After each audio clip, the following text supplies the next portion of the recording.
আজ আমি বিমানের খাবার নিয়ে একটু আলোচনা করব। আমার দুটি বিমানের চড়ার অভিজ্ঞতা হয়েছে রিসেন্টলি। তার মধ্যে একটি নভো এয়ার, যে প্যাকেটটি আমি কিছুক্ষণের মধ্যেই ওপেন করব।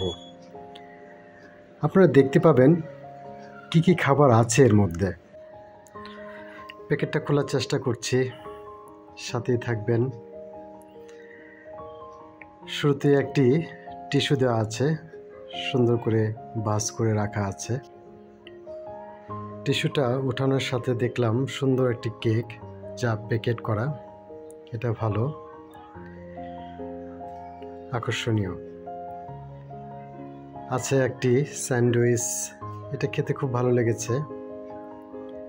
আর পেয়ে যাবেন একটি ছোট্ট ক্যান্ডির পাশাপাশি পেয়ে যাবেন এক বোতল পানি।